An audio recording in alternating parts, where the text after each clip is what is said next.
Ողջույն գործար ալիքի սիրելի ռադիոլսողներ եւ ռադիոդիտողներ, տաղավարում կրկին ես եմ Ծովինար Սարգսյանը եւ ինչպես յուրաքանչյուր շաբաթ, այս շաբաթ եւս անդրադարձ ենք կատարում հայոց աշխարհի գործարներին, փորձագետներին, հյուրընկալում ենք բավականին փորձառու անհատների, ովքեր որ կիսվում են իրենց գիտելիքով, փորձով ու ոլորտային առանձնահատկություններով։ Այսօրվա իմ հյուրին է մեծ սիրով ուզում ներկայացնել Լիզա, ողջույն։ Ողջույն։ Մեր ռադիոլսողներին եւ ռադիոդիտողներին ուզում եմ տեղեկացնել, որ Լիզան հանդիսանում է Flexi ստուդիայի հիմնադիրը, ինչի մասին է ընկերությունը, ստուդիան եւ ինչ հիմնական գործունեությամբ է զբաղվում, շատ կարճ այսպես անոնսային նշեմ, որ ամբողջը վերաբերվում է առողջ մարզումներին եւ քանի որ տարի նոր է սկսվում, հիմնականում հունվար ամիսը բոլորի համար, երբ պլանավորում ենք մեր տարին, վստահաբար բոլորս առաջին կետում դնում ենք մեր ֆիզիկական առողջության հարցը, այսինքն բացի կրթվելու, զարգանալուց, ճանապարհորդելուց, աշխատանքային պլաներից, բոլորս վստահաբար մեր պլանավորման ցուցակի մեջ ունենք, որ այս տարվանից սկսում եմ առողջ ապրելակերպով զբաղվեմ, այս տարվանից սկսվում եմ մարզվելը, շատ կարևոր ու արդիական թեմա է, իհարկե բացի այն, որ շատ խոսվում է դրա մասին, ինքը իրականում ինչքան նաև կարևորություն ունի մարդու կյանքում։ Թեմաներին ավելի մանրամասն կանդրադառնանք։ Մի փոքր Լիզա, ձեր կրթության մասին խոսեք ու նաև ինչպես որոշեցիք, որ պետք է կենտրոն ստեղծեք, վերջիվերջո շատ անհատներ կան, ովքեր որ ուսումնառություն ստանում են, բայց իրենք հիմնականում համագործակցում են այլ կենտրոնների հետ, սեփական կենտրոնը ունենալը դա նաև մենեջմենթի, կառավարչական, բավականին շատ հարցերին է առնչվում։ Ոնց եք սկսել։ Նախ շնորհակալ եմ հրավերի համար։ Հուսով եմ առողջ զրույց կունենանք այսօր։ Ոնց ստացվեց, ես կրթությունը ստացել եմ Ռուսաստանում, այստեղ սովորեցի սովորական ֆիթնես ուժային դասեր էի անում, հետո ստացվեց այնպես, որ տեղափոխվեցի Ռուսաստան, այնտեղ ստացա առողջ մեջքի մարզումների կրթություն ու մտածում էի, իսկ ինչու մենք Հայաստանում չունենք sense բան։ Հեսա որ գնամ անպայման անելու եմ, անպայման են։ Եկա տեղավորվեցի տարբեր ակումբներում, որպեսզի ինձ ճանաչեն, որպես Լիզա, առողջ մեջքի մասնագետ։ Այդպես էլ արեցի, ստացվեց, ինձ տարածեցի, անկարծ ինչ որ մեկը որ ասում էր ուր ես գնում, ասում էր ուր առողջ մեջքի մարզումների, ասում են հա Լիզայի մոտ։ Դեռ ոնց որ ստացվեց անունս ներդնել այս ֆիթնես աշխարհում։ Ու ասեցի, չէ, վերջապես պետքա նախ ասեմ, որ շատ վախով եմ այս ամեն ինչը սկսել, որովհետև այն տեսակ մարդկանց շարքին եմ դասվում, որ մինչև մի բան անում են, մի 8000 անգամ մտածում են, հետո մի բան են անում, հետո ստացվեց այնպես, որ գովազդով տեսա բիզնես դպրոցի դասերի մասին, ասեցի, այս վերևից նշանա պետքա մի հատ գնալ, որտեվ հասկանում էի, որ պատրաստ եմ, բայց ինչ որ բան ինձ հետ էր պահում։ Ի վերջո եկա, մասնակցեցի բիզնես դպրոցի դասերին, հասկացա, որ գրեթե բոլոր մասնագետները ասում էին, որ բիզնեսում առաջին գործը դա ռիսկն է, ինչը ես չունեի։ Ու պետք էր սկսել, պետք էր սկսել ու վերջապես ասեցի, չէ, ուրեմն ճիշտ պահն է սկսելու։ Ինչքանով է ստացվում առաջ գնալ, չեմ կարող ասել, արդեն հետո հաճախորդները կասեն, բայց ոնց որ թե հեսա 2 տարեկան ենք դառնում, այնպես որ ամեն ինչ լավ է ոնց որ թե։ Հրաշալի է, Լիզա, անունը ինչպես եք որոշել, այդ առաջին ինչ խնդիրների եք բախվել, հա։ Ինչպես նշեցի, քանի որ դուք բացի այն, որ ըստ էության նոր մշակույթ եք փորձել Հայաստանում տարածել, որտեղ վստահաբար բոլորը ֆիթնեսի մինչ այդ էլ գնացել են, տարբեր, սպորտաձևերով զբաղվել են, բայց դուք ըստ էության վերցրել եք ինչ որ մի հատ ուղղություն հենց մեջքի մասով, առողջ մեջքի ու դրանով փորձել եք ձեր շուկայում դիրքավորել ու առաջ գնալ։ Ինչ խնդիրների եք բախվել, ինչ այսպես փորձություններ եք հաղթահարել։ Անունը ինչպես որոշեցի, շատերը որ գալիս էի մտնում էի ակումբ, երեխեքը բարձրանում էին, ասում էին մի քիչ, ասենք, չգիտեմ, ինչ որ մեկը շուտ է եկել ժամից, ասում էր գալիս ես գնանք մի հատ Լիզա անենք, գանք։ Ինչ որ sense արտահայտություն էր մտել հաճախորդների մեջ ու որոշեցի, որ անվան մեջ անպայման իմ անունը պիտի լինի ինչ որ մի կերպ, որտեվ մարդկանց մոտ ասոցացվում է, որ մեջքի հետ ինչ որ մի բան են անում, առաջինը մտքներին ոնց որ Լիզա անունն է գալիս, հետո տենց որոշեցինք ընկերուհուս հետ էինք որոշում, որ ամեն դեպքում իմ գործունեության հետ պիտի կապ ունենա, իսկ ես հիմնականում անում եմ այնպես, որ մարդկանց մեջ մարմնի մոբիլությունը հետ բերենք։ Դե Flex անունը եկավ, ասեցինք Flex Liz դնենք, բայց ինչ որ դժվար էր արտասանվում, տենց որոշեցինք ուղղակի Flexiz ասել, տենց մարդկանց մեջ համեր հեշտ հիշվող է եւ իմ լոգոյի վրա L տառը ողնաշար է, այնպես որ հենց թեմատիկ դրա մասին է։ Ինչերի ենք բախվել, շատ դժվար է մարդկանց համոզել, ցույց տալ, ասել, որ առաջինը առողջությունն է, հետո մնացած ամեն բանը։ Սրան շատ ենք բախվում մինչև այսօր, որտեղ մարդկանց որ ասում ես ֆիթնես, Առաջինը պատկերացնում են ջիմ, շտանգաներ, գանտելներ, երբ որ ասում ես ներկայացնում ես ինչ տեսակ բան ասա, մի քիչ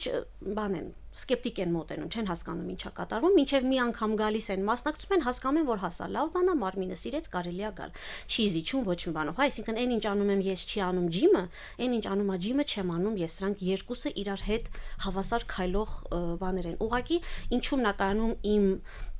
առողջ մեջքի կարևոր մասը, հա, որտեղ ես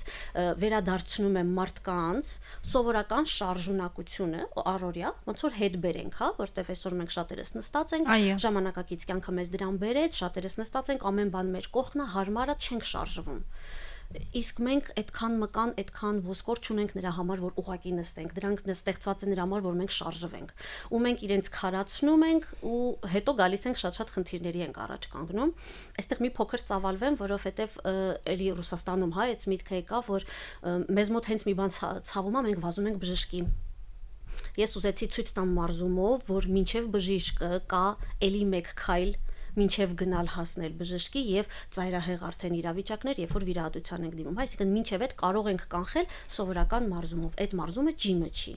Հա, այդ մարզումը առողջ մեջքն է, գուցե պիլատեսն է, յոգայի որոշակի ճյուղեր են եւ այլն, այսինքն սրանց պետք է նայել եւ տեսնել։ Իսկ եթե դու մարդ ես, ով երբևէ չի մարզվել, դու մոտավորապես, չգիտեմ, 25-ից 30 տարեկան անձնավորություն ես, ով 16-17 տարեկանից համակարգչի դիմաց նստած է, վեր կանալու վազել ջիմ լավ որոշում չի։ Խոսքս ոչ թե ջիմը վատ է, այլ այդ պահին փուլեր կան, պետք է այո, մկանը դեռ, մարմինը դեռ պատրաստ չի եւ ես իմ փորձառության շրջանում մի քանի դեպք ունեցել եմ, որ մարդիկ մտնում են ջիմեր կամ խմբային ակտիվ մարզումների, շնչակտուր, սրտխփոցներ, ճնշման միանգամից անկում, այսինքն մարդը վատանում է։ Որպեսզի չհասնա ջիմը չէր մեղավոր, մարդն էր մեղավոր, որ ըստ երևույթին դա նաև պակասից է երևի թե քիչ եմ տրամադրել դրան բարձրաձայնելու, բայց այո, ուզում եմ ցույց տալ մարդկանց, որ կա մարզում, որ կարող ես մինչև բժշկի դիմելը քեզ բավականին լավ ոտքի հանել։ Շատ կարևոր բանի մասին նշեցիք, Լիզա, նաև ըստ էության, իհարկե առաջարկը ծնում է պահանջարկը ծնում է առաջարկ, այս ոնց որ դիսկուսը միշտ տեղի է ունենում, բայց քանի որ մենք ըստ էության հիմա խոսում ենք վերականգնողական, հա, մարզումների առողջության վերականգնման մասին, միգուցե շատ տեղերում, օրինակ նաև ֆիթնես կենտրոններում կամ մարզասրահներում լինի այդ օղակը, որը որ քեզ նախնական, այսպես ինչ որ զնման process անցնես ու այդտեղից էլ ճիշտ ուղղորդում լինի, որովհետև պետք է նաև մենք արձանագրենք այն փաստը, որ շատերի համար մարզվելը ու ֆիթնես գնալը ավելի ժամանցային, ավելի ինչ որ հետաքրքիր մոդայիկ ինչ որ մի բան է, եկեք մենք էլ անենք։ Իհարկե վիճակագրությունը փոխվում է, բայց ըստ իս շատ ավելի քիչ մարդկանց մոտ է մարզման process-ը խիստ գիտակցված, այսինքն մենք գնում ենք մարզասրահ, որպեսզի կամ կանխարգելենք հետագա խնդիրները, կամ եթե արդեն հասցել ենք այն փուլի, որ պետք է վերականգնենք, վերականգնողական փուլ անցնենք։ Հիմա ուզում եմ մի փոքր ձեր հաճախորդների մասին խոսեք, ձեզ մոտ հիմնականում որ թիրախային հաճախորդներն են գալիս, դուք ավելի շատ այսպես գիտելիքի վրա եք աշխատում, թե արդեն իրենք ուսումնասիրած, այսպես տնտղած շուկան արդեն գալիս է։ Ինչպես ասեցինք, այս մոդայիկ հարցը կա, ասենց գալիս են, տեսնում են առողջ մեջք, վայ, էս ինչա։ Եվ ցավոք սրտի ամբողջ ազգը այսօր հիվանդ է, ինչքան էլ դա դժվար չլինի արտասանելը եւ ասելը, բայց ում հարցնում ես մեջքս ցավում է։ Ինչ ասում է, մեջքս ցավում է, այսինչը ծունկս ցավում է, ուսս ցավում է, ոնց որտեղ խոսած, անպայման ինչ որ միտեղ մի մարդու մոտ ինչ որ բան ցավում է, եւ առողջ մեջք որ կարդում են, միանշանակ մտածում են միանգամից, որ դա միայն մեջքի մասին է, բայց դա այդպես չի, տենց ամբողջ վերևից ներքև աշխատանք է գնում ու շատերը հասկանալով, որ ես ունեմ խնդիր, երևի սա գնամ, շատերը չհասկանալով, ուղղակի բա տեսնեմ էս ինչա։ Գալիս են, մտնում են, հա, մի հատ հասկանում են ինչա, նոր սկսում են, վայ, գիտես, այսօր սենց տեղ եմ գնացել, կարողա գազ կակրած քո, այս ինչը ցավում է, այն ինչը ցավում է։ Միանգամից բերում են, կարողանում են ման անել, հա։ Քիչ է ստացվում, որ տենց արդեն տեղեկացված գալիս մտնում են։ Չնայած այսօր ոնց տեսնում եմ մի քանի սրահներ եւս ունեն առողջ մեջքի մարզումներ, չգիտեմ ինչպես են վարում, ինչ են վարում, բայց այն որ կա արդեն այդ, հա, առողջ մեջք, առողջ ողնաշար տարբեր ձևեր են կոչում, ուրախ եմ որ տարածվեց, հետո ռուսներն եկան, ռուսներն էլ տարածեցին ամեն դեպքում իրենցից էր եկել այս ծրագիրը, ուրախ եմ որ մեր ժողովուրդը կարողանում է ինչ որ կերպ իր խնդիրները հասարակ մարզումով ուղղակի վերականգնել։ Շատ լավ, Լիզա, նաև մեկ էսպիսի հարց, քանի որ խոսում ենք ընդհանուր առողջ ապրելակերպից, հա, խոսում ենք այսպես առողջությունը պահպանենք, որպեսզի այն վերականգնելու խնդիր չունենանք, էլի, որովհետև էլի կարող ենք նաև նշել, որ մեզ մոտ առօրյա վարքագծային բան կա, հա, մինչև դանակը ոսկորին չի հասնում, մենք հիմնականում չենք անհանգստանում մեր մարմնի, մեր օրգանիզմի առողջության մասին։ Դուք միայն ինչ եք անում, այսինքն վերականգնողական փուլն են անցնում, թե նաև սկսած սննդակարգից, սկսած հետագա այդ ամենը պահպանելուց ու նաև ինչքան ժամանակ պետք է մարդը այցելի։ Նու հասկանում եմ, որ ինքը շատ անհատական կարող է լինել, բայց այն նվազագույն ժամանակահատվածը կախված նաև ինչ խնդրով ամոտենում եւ կախված ինքը անձամբ տվյալ մարդը ինչ վերականգնողական մաս ունի օրգանիզմում, ինչ տարիք, շատ ֆակտորներ կան, բայց մոտավորապես 3 ամսում ես արդեն տեսնում եմ տարբերություն։ Շատ փոփոխական է, մարդ կա գալիս է մեկ անգամ մարզվում, ասում է, վայ, այստեղս ցավում էր, ել չի ցավում, ես ասում եմ, այդ չի նշանակում, որ խնդիրը լուծվեց։ Ես հաճախորդի ունեմ, որ 1 տարի այցելեց, հետո նոր սկսեց ցավերը նվազեց եւ շատ երկար մնաց այս փուլում, ցավերը նվազած վիճակում, այսինքն շատ ինդիվիդուալ է այս հարցը։ Շատ ուրախ կլինեմ, որ մարդիկ կարողանան դիմել այո, մինչև խնդիր առաջանալը։ Սա ամենակարևոր բանն է, գիտեք, միշտ համեմատում եմ սա ատամ լվանալու հետ։ Անկախ ամեն ինչից մենք օրը 2 անգամ արթնանում ենք, լվացինք, երեկոյան քնելուց առաջ լվանում ենք, քնեցինք։ Միշտ համեմատում եմ այս մարզումը ատամ լվանալու հետ, որտեղ ինչքան էլ ուշանանք, ինչքան էլ ինչ լինի, մինչև չլվանանք, տնից դուրս չեն գալիս, եւ անկախ այդ ամեն ինչից մեկը ատամնակարերը առաջանում են, ճիշտ է։ Մեկը լինում է ատամ, որ փչացավ, մենք գնում ենք, նույն բանը ներսում մեր օրգանիզմն է անում։ Այսինքն անկախ իմը ոնց որ ատամ լվանալը լինի։ Իմ մարզումը ատամ լվանալ փուլն է։ Այսինքն դու դա պետք է անես ամեն օր։ Եթե կհիշեք, մեր տատիկ պապիկները արթնանում էին, առավոտյան ինչ որ բաներ էին անում, մենք այսօր չենք տեսնում սա։ Ես մեր մանկությունն եմ հիշում, երբ որ բակերից տուն չէին գալիս, մամ ինչ կլինի 5 րոպե էլ խաղամ։ Այսօր մենք շատ քիչ ենք տեսնում երեխաներին դրսում, իսկ երեխան այդ ակտիվություն, դու պատկերացնում եք, ինքը աճման ընթացքում դեֆորմացվում է ամբողջ իր մկանային համակարգը, հոդեմ պետք է աճի, ինքը вообще չի աճում, ինքը նստած է ծուր հեռախոսի մեջ, դե բերեց մեզ այս ժամանակակից կյանքը սրան, բայց դա շատ է խոչընդոտում այս ամեն ինչը, որ մենք հետո ունենանք առողջ սերունդ կամ այսօր, հա, մենք այսօր ունենք 20 տարեկան երեխաներ, ով արդեն բողոքում են ճնշումից, ով արդեն ունեն ողնաշարային խնդիրներ, նորից ցավով ենք նշում, բայց սա այսօրվա կյանքն է, որը մենք ունենք, հա, պետք է զբաղվել, առողջ ապրելակերպը մի քիչ մենակ ֆիթնեսը չի եւ մենակ սնունդը չի։ Ես չեմ տալիս սնունդ, որովհետեւ իմ համար, եթե մարդը ունի մեծ քաշ, հա, մեծ քաշ նկատի ունեմ 100+, ուրեմն այստեղ կան արդեն այլ խնդիրներ։ Ես միշտ իմ բոլոր հաճախորդներին խորհուրդ եմ տալիս պարտադիր դիմել բժիշկ սննդաբանի։ Այստեղ նուտրիցիոլոգներ, սովորական ֆիթնես մարզիչներ, ես չեմ կարծում, որ մենք ստանում ենք այդ կրթությունը։ Ինչ որ ստանդարտ բաներ, որ այո, սպիտակուցն է պետք ավելացնել, ածխաջուրը քչացնել եւ այլն, սա հա, օքեյ։ Բայց ինչ եմ անում ես այս դեպքում, որովհետեւ դիետա կոչվածը դա այդպես չի։ Հիմա արեցի, մի ամիս պահեցի, նիհարեցի, լավ է, վсё մոռացանք։ Առողջ սնունդը պետքա լինի ապրելակերպ։ Դա պետքա լինի սովորություն։ Եթե դու կարողանաս քո կյանքում փոխել սովորությունը քո սննդի նկատմամբ, սա վարքագիծ է։ Ինչպես նաև մարզվել, այսինքն մեր կուլտուրան մի քիչ ինչ ունի, հա, դե այսօր ծնունդի է չեկա, դե վաղը ինձ հարսանիք են հրավիրել չեկա, այսինքն դա իր առօրյան չի, իր ապրելակերպը չի։ Պետք է բանին առողջ ապրելակերպին վերաբերվել այնպես, ինչպես կարևոր հանդիպմանը։ Այո, այսինքն դու պետքա քո բոլոր ծրագրերը, քո աշխատանքն է, չգիտեմ, հա, մարզումը նոր գնացիր կամ առավոտյան մարզում։ Մեզ մոտ սովորաբար ամեն բանն է վերջում ամենավերջում, երբ որ գանք սրան, ես կարծում եմ քիչ ենք գալիս, մի քիչ լավ ուշ է լինում, բայց գալիս ենք, դա պետքա դառնա սովորություն եւ սնունդը եւ այս առողջ ապրելակերպը դա մենակ ֆիթնես եւ մենակ սնունդ չի, դրա մեջ մտնում է առողջ քուն, հա, ու ցենց նմանատիպ, այսինքն մի բան, ես կամ մարդ գալիս է ինձ մոտ ասում է, ես գալիս եմ ձեր մոտ շաբաթը 3 անգամ, օգուտ չկա։ Շաբաթը 3 անգամ 1 ժամով, այսինքն ինքը գալիս է մոտ շաբաթվա մեջ 3 ժամ, բայց ինքը ապրում է, չէ՞, իր մնացած 24 ժամ, 23 ժամը, բոլոր օրերը, եւ ինքը ապրում է նույն ձև, այսինքն այդ ընթացքը բավական երկարատև է, դա արագ չի լինում եւ մի շատ լավ բժիշկ ունեինք, ինքներ ասում էր ինչքան հավաքել ես քո վրա հիվանդությունը,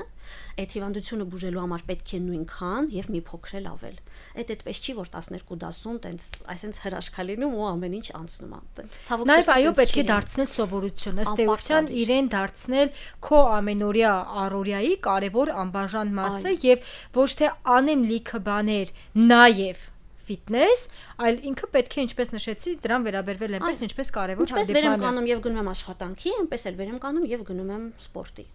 Անկախ նրանից թե ուր է հաճախում, կարևորը գնալ սպորտի։ Մենք խոսեցինք նաև դուք բավականին կարևոր հարց բարձրաձայնեցիք նոր սերնդի հետ կապված, հատկապես երեխաների, այո, ցավոք սրտի շատերը գադջետների, մյուսի կրթական հաստատություններում նաև այս պահին չեմ կարող ասել, բայց վստահ չեմ, որ մենք ֆիզկուլտուրայի դասերին տենց շատ կարևոր եւ առանցքային տեղ ենք հատկացնում։ Հիմնականում ինքս միշտ նշում եմ, որ ֆիզկուլտի ժամերը միշտ դնում եմ վերջին ժամ, որ բոլորը փախնեն այդ դասից, բայց իրականում ինքը պետք է լինի առաջին ժամ, այսինքն առավոտյան պետք է զբաղվել սպորտով, հետո հասնել մյուս դասերին։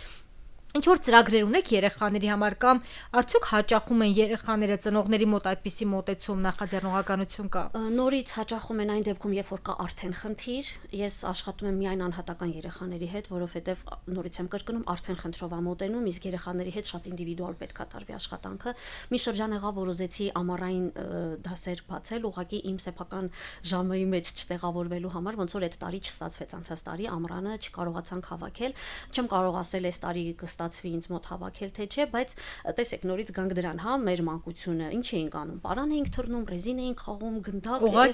ինչքան էինք վազում, ինչքան էինք թռնում, իջնում, չգիտեմ, այդ ծառերի վրայից էլ ուր էինք բարձրանում ծառերի վրա, մաման չտեսնի, մաման չիմանա։ Բայց դա ինչ էր իրականում, կարճում մարզում։ Ընդհանրապես այդքան պարան որ թռնում էինք, կարճում ասում, այդ ամիջը մեզ տրված էր անվճար։ Մենք հիմա դրա համար վճարում ենք, որ երեխային տանենք սպորտակում, ֆիթնես սրահներ, որպեսզի երեխան մարզվի։ Ուրիշ տարբերակ չկա, այս պահին նորից եմ ասում, սրան բերեց մեզ ժամանակակից կյանքը, հիմա թե լավ է, թե վատ է, դա արդեն հարցի մյուս կողմն է, որտեվ ամեն դեպքում իր լավ մասն էլ ունի այս ամեն ինչը, բայց այս պահին երեխաների դեպքում հա սա շատ մեծ վնաս է։ Երեխաների նաև մեծահասակների ինչու ոչ բոլորս աշխատում ենք, բոլորս ֆիզկուլտի վերաբերյալ ոնց կարող եմ ասել, ցավով նորից պետք է նշեմ, որ այո, այս դասերը բավական հետ են մղվել, եւ եթե գոնե փոքր դասարաններում ինչ որ կերպ կարողանում է դասատուն պահել դասարանում, հա հետո կան ֆիզկուլտ ընդմիջումներ դասերի ընթացքում, որ ակտիվանան եւ այլն, դեպի վերև դասարանները արդեն լրիվ դուրս է գալիս։ Այո։ Իսկ նման ծրագիր կա նաև դպրոցների հետ համագործակցելու կամ մի քիչ ավելի հեռու գնալու։ Կա, բայց չեմ կարող ասել երբ կկարողանամ իրականացնել, բայց ծրագրեր ունեմ, հա։ Շատ կուզեի որ լիներ ու նմանատիպ մարզումներ, որ այո, երեխաների շարժունակությունը հետ բերենք։ Շատ լավ, Լիզա, եթե այսպես ամփոփենք ձեր հիմնական խորհուրդը, ուղերձը, քանի որ ոլորտում բավականին երկար տարիներ եք, շատ փորձառություն ունեք ու նաև շատ այսպես խնդիրների եք բախվել, ինչ խորհուրդ կտաք մեր ռադիոլսողներին եւ ռադիոդիտողներին։ Բայց ավելի գործնական, որpիսի այս տարի եւս պլանավորում եմ գնալ ֆիթնեսի, այս տարի եւս ուզում եմ առողջ ապրելակերպով, այս խոսույթներից դուրս։ Կա մի հատ շատ կարեւոր մի բան, պետք չի պլանավորել։ Այսօր վեր կացա գնացի։ Всё։ Ուրիշ բան էլ չկա։ Այս տարի որոշում եմ գնամ հունվարից կլինի փետրվարից, իտոգում գալիս է հասնում մայիսի 20-ը, ասում են հունիսին գնում եմ հանգստանալու, միանգամից տեսքի գամ, տենց չի լինում։ Դրա համար ուղղակի չենք պլանավորում։ Այսօր վեր կացա, գնացի մարզվելու։ Վեր կացա առավոտյան ջուր խմեցի, նոր ինչ որ բան արեցի։ Անպայման նախաճաշեցի, չգիտեմ, ճաշեցի, սպիտակուցը լցրեցի։ Այստեղ մի հատ շատ կարևոր մի բան էլ ասեմ, ինձ որ ասում են դուք սննդակարգ տալիս եք, ասում եմ չէ, ասում եմ բա ոնց անեմ որ առողջ սնվեմ, ասում եմ իսկ դուք ոնց եք սնվում, առաջին հարց ասում եմ ինչ եք ուտում, դες ես շատ քիչ եմ ուտում, ասում եմ շատ կարևոր է ճիշտ սնվել, արտահայտությունս շատ կարևոր է ճիշտ սնվել, ասում եմ այսինքն չուտեմ, հիմա ասում եմ իմ այդ ճիշտ սնվելու մեջ որտեղ գտակ բառը չուտեմ, շատ մարդիկ կարծում են, հետո չուտելը իրականում նաև ստրես է օրգանիզմի համար, որ ավելի է քայքայում, հենց դա ուզում ասել, շատ մարդիկ կարծում են, որ քիչ ուտեն, ոչ թե չափաբաժին, այլ ուղակի հանեն օրակարգից, հա, տենց կնիհարեն, բայց դա այդպես չի աշխատում ուղակի,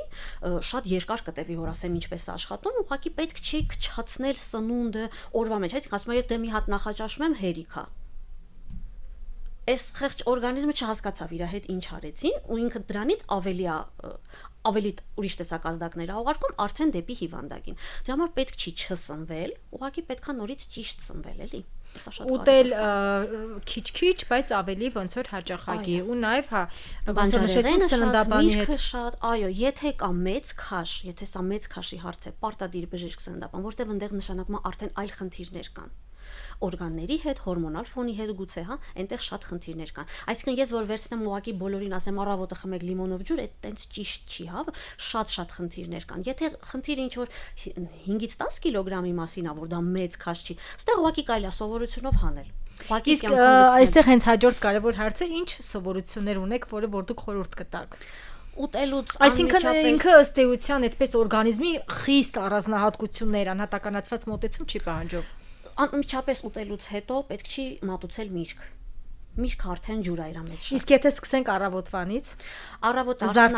արթնացանք, ջուր ենք խմում, 1 բաժակ ջուր ենք խմում։ Մինչև մնացած ամեն ինչը անում ենք։ Լիմոնով ջուր, սովորական սենյակային ջուր, լիմոնով ջուրը խորհուրդ չեմ տալիս, ինքս այդ խնդիրն ունեմ, ես ունեմ ճնշման տատանում։ Իմ մոտ ճնշումն իջնում է։ Եթե ես մի հատ էլ իմ սոված փորին լիմոն խմեմ, ես կսկսեմ գլխացավով, ես չեմ հասկանա ինչ եղավ։ Երբեք չեմ մտածի, որ դա լիմոնով ջուրն էր մեղավորը։ Կմտածեմ գլխիս հետ մի բան ա եղել, գնում եմ բժշկի։ Լիմոնը փորձեք զուսպ պահել, լավ բան է լիմոնը։ Լիմոնը վատ բան չի, բայց ինդիվիդուալ է։ Իսկ սովորական արթնացանք, ջուրը խմեցինք։ Մինչև մնացած գործերն անում ես, հագնվում ես,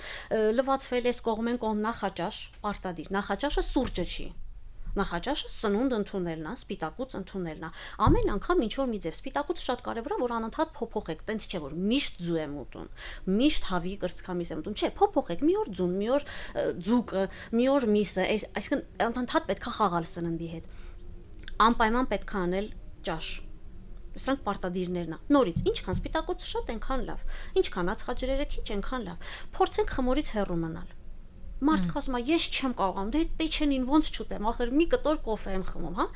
Պրոստը փորձում ենք հետնալ բոլոր տեսակի խմորեղեններից, հա։ Հացը սովորական, նորմալ է, հացը կարող ես քո սնունդի հետ 1-2 կտորն ուտել։ Դա խմոր չենք համարում, մեծ, հա, բայց եթե ինքը մի անգամվա ճաշի հետ մի մատնաքաշ է ուտում, դե այդ արդեն բավականին մեծ է, այո։ Անմիջապես սնունդից հետո պետք չի միրգ մատուցել։ Այս մեր հայկական կուլտուրայում կա, հա, հյուր եկավ, միանգամից ճաշը կերանք, երկրորդը մատուցեցինք, միրգը դրեցինք, կոֆեն տվեցինք, այս ծանրանում է, շատ է։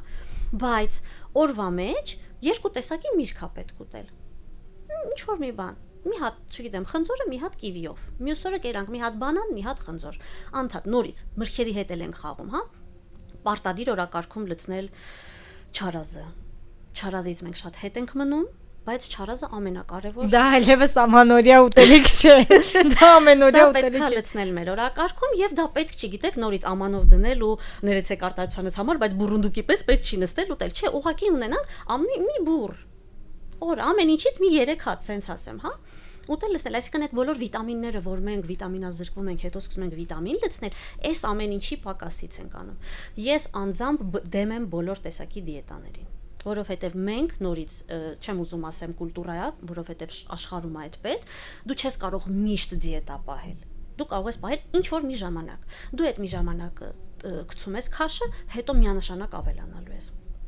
Ուղղակի դարձնենք սովորություն եւ մարզվելը, եւ սնունդը, եւ քնելը, այս կարևոր է։ Հատկապես քնելը, հա, մեզ մոտ է խախտված է իրականում։ Այո, կան իրավիճակներ, երբ որ ես տեսնում եմ մարդ աշխատանքի բերումով, հա, մենք եկանք հասանք նրան նորից ժամանակակից կյանքը, որ on-line կարող ենք տարբեր երկրների հետ աշխատել։ Ես հիմա ունեմ ծանոթ ընկերներ, ովքեր այստեղից Ամերիկա են աշխատում, եւ ստացվում է մեր գիշերը իրենց մոտ այնտեղ առավոտն է, հա, եւ ինքը գիշերն է աշխատում։ Ինքը չի քնում, ինքը հետո քնում է, ասենք, մեր առավոտը։ Այդ լավ չի արդեն։ Մենք ունենք հորմոնալ ֆոն, որը այս ժամին էս հորմոնն արտադրում են, ժամին են հորմոնն արտադրում, այսինքն քնելը շատ կարևոր ֆակտոր է օրգանիզմի ստրեսը չստրեսավորելու համար։ Շատ շնորհակալություն Լիզա, իրականում բավականին կարևոր առանցքային ու արդյունավետ զրույցի համար։ Այո, մենք իսկապես նաև երևի մեր առօրյա ապրելակերպի կամ կենսակերպի առանձնահատկությունն է, մենք առողջությանը շատ ավելի քիչ ենք ուշադրություն դարձնում, մենք կկենտրոնանանք լավ աշխատանք ունենալու, լավ գումար աշխատելու, լավ հագուստ ունենալու, լավ բնակարան ունենալու, լավ գույք ունենալու, բայց շատ քչերը կմտածեն լավ առողջություն ունենալու մասին, այսինքն դա ամենակարևորն է, որովհետև ամենը սկսվում է այդտեղից ու նաև էլի նոր բան չեմ օրինի, եթե ասեմ, երբ որ մարդ առողջությունը կորցնում է, ըստ էության իր աչքին էլ ոչինչ չի երևում, հա, քո ամեն ձեռքբերումը զրոյանում է։ Շատ այսպես կուզենամ, որ մեր ռադիոլսողները եւ ռադիոդիտողները անպայման ամենաօգտակարը վերցնեն այս հարցազրույցից եւ ամենակարևորը լինեն առողջ, զբաղվեն առողջությամբ, բայց ոչ թե խնդիրներ ծագելուց հետո, այլ մինչեւ սկզբից, հա, ու էլի առողջությանը վերաբերվենք ինչպես ոնց որ նշեցի կարևոր հանդիպմանը ու դու ամեն օր դա դարձնես քո ապրելակերպի, կենսակերպի կարևոր բաղկացուցիչ մասը, այո։ Եվ ինչպես գտնեն ձեզ, Լիզա։ Մենք գտնվում ենք փոքր կենտրոնում, տպագրիչներ 4 հասցեում, միշտ չեմ այնտեղ լինում, ես մենակ եմ աշխատում այս պահին, միշտ չեմ այնտեղ լինում, դրա համար լավ կլինի զանգահարեն նոր մոտենան կամ սոցցանցերով դիմեն նոր մոտենան։ Ինչպես գտնեն սոցցանցերով։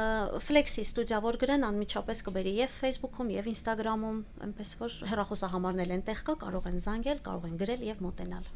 Շնորհակալություն շատ, բավականին հետաքրքիր զրույցի համար։ Մեր ռադիոլսողներին եւ ռադիոդիտողներին ուզում հիշեցնել, որ գործար ալիքի եթերում կրկին անդրադարձ էին կատարում հայոց աշխարհի գործարարներին, փորձագետներին եւ այսօրվա իմ հյուրներ Լիզան, խոսում էինք առողջ ապրելակերպից, խոսում էինք ինչպես պահպանել առողջությունը եւ ամենակարևորը